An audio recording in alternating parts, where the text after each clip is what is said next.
Order! Order! You are an incorrigible delinquent at times. Behave yourself, man!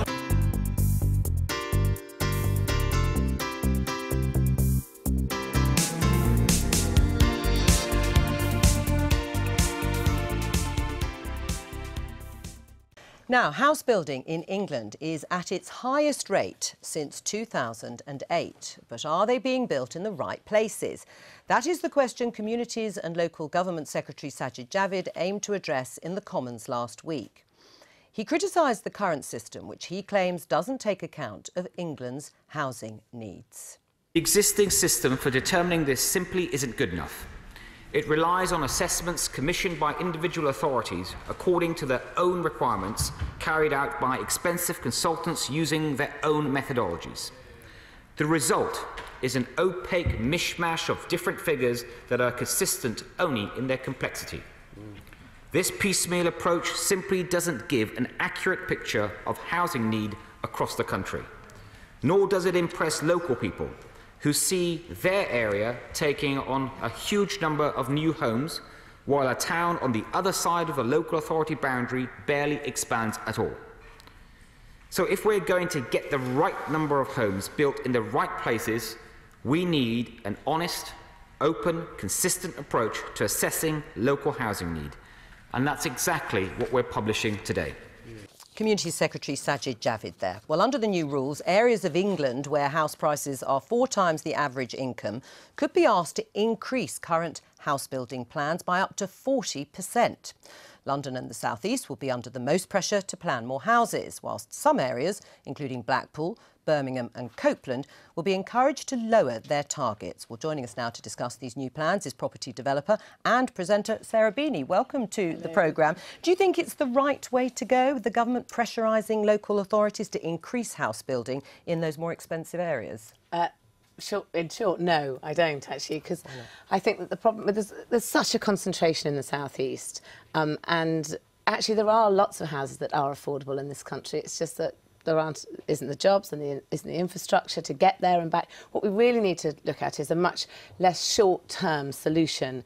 This is a very knee-jerk short-term reaction, and you know, it works with sort of diamonds or butter to flood the market so that the prices come down, but there isn't enough land to flood the market in these very concentrated, wealthy areas. Right, so there just isn't the room in the sorts of areas that the government is identifying, even though they are the most popular, arguably, in terms of jobs and infrastructure that you've talked about. Room and infrastructure, the roads, the schools, the hospitals. What we need is to take the people, encourage and incentivise business to start up elsewhere where the homes are, so that we can spread our population out, not continue to concentrate it harder and harder. Lucy, what's your reaction? So we absolutely need to do something. I mean, at the moment, well, in 1997, a house price was 3.5 times median earnings. By 2010, it'd gone up to 6 to 7 times median earnings, and so that means people can't afford to buy houses. But is the solution trying to force local authorities to build more in those areas? So one way is to build more houses. As a general principle, we need to build more houses. And the points have just been made about overcapacity, that is taken into account. So if you can't actually build them, there isn't the capacity, or there is a big amount of green space in the area. Well, there are lots of parts of London we know which are already reaching pretty well capacity and don't have green spaces necessarily. So what will have to happen is that local authorities will have to talk to neighbouring areas, and so that there will be both transparency and working together of local authorities to ensure that there is housing that we need. And the point that was made about infrastructure is a really important one. We can't just have housing. We can't just plonk housing down. We need infrastructure. And there is a huge fund, £2.3 billion, to build infrastructure where we build new housing, which is really important. I'm not, actually, because I think that if you're going to build the infrastructure, don't build more infrastructure where we've already got a much too big a concentration of people living anywhere. If you've got the money to build the infrastructure, brilliant. Go and build the infrastructure somewhere where there are the homes already, and that spread the country out. And that needs to be done with a carrot and a stick. ultimately, the carrot is going to work better than the stick. So take business, take people to where the homes are. I mean, in your experience, do local authorities work well together on these sorts of things? Well, I don't think local authorities work very well on their own, let alone together. That's a great vote of confidence, local authority. I would absolutely champion trying to encourage local authorities to communicate. That would be a brilliant thing. But I don't think, it's a hope, isn't it? It's a wish. Right. Would you like to see a 40% increase in house building in your area, which is Hornsey? Well, I'm trying to get as many affordable homes, of the homes which are being built. What I want is not for foreign purchasers to come along with cash, because there's cash buyers out there buying those homes, but for people who are in our hospitals, in our schools, being able to afford those sorts of homes. And it's all about devolving, actually, to local government, because at the moment, councils are not allowed to borrow against their assets. But that's the big change, the big policy change that Labor would make, is to allow local authorities to borrow against their assets so that they can do their own bits. They don't have to rely entirely on developers for the solutions, because developers are only part of the solution.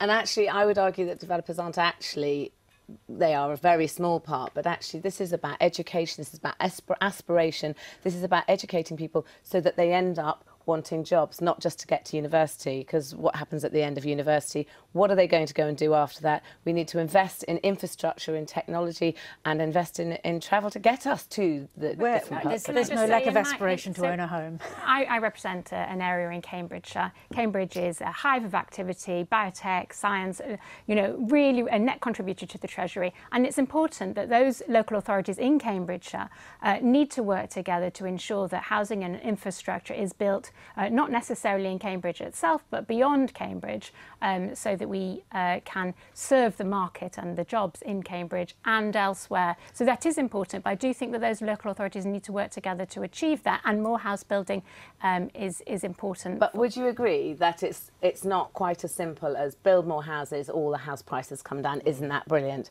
As I say, you can do it with butter, you can do it with cream, you can do it with diamonds, but houses... But wouldn't it work if you built hundreds of thousands of new homes across the country? I think even if you built across the whole of Hyde Park, you're not going to find people being able to buy their first home. And that is, and is that the aim, is to bring down the house prices? To be clear, I don't think anyone is suggesting that. What really works, and having been a council leader where we had a very good track record, was densification around transport hubs, but allowing local authorities to make the arguments themselves to local communities, because that's the only way that you can get, and it's all about the affordable. If you tell local communities that you're going to build homes for their children, they will accept it. That's why they've got to be empowered to do that. But they need schools for their children to go to. In most of those areas, there aren't any schools for the children to go to. Well, that's because local government doesn't control the funding for schools. And where would you build? I don't think anyone's suggesting that there isn't going to be the infrastructure. They are suggesting that there will be the infrastructure. But a suggestion, does it not need to be a commitment? Yes, there is a commitment. Right. There is a commitment of £2.3 billion to support infrastructure. And is that going to be enough to build the infrastructure in schools and communities? It's a significant amount of money. And of course, you can always. And do you feel that that's going to spread the wealth of the country across the country in a fair and long-term way, or? Well, it depends. Is it going to concentrate more of the wealth here in the south east? Question, if you just look at cuts to bus services alone, so that villages are not connected to the main town centre where the schools and hospitals are, they've been cut back by about 70%. Exactly. And that's a very cheap infrastructure compared to the cost of HS2. Just putting back local bus services would be very beneficial. But do you think HS2 is a good thing to try and link up parts of the north with the rest of the country? Absolutely, and we need more airports. We need a better. It's not just a question of HS2. There's a lot more land further up. It's a very expensive investment relative to buses or other things which connect regional. We're going to leave it there, but Sarah Beanie, thank you very much for coming in.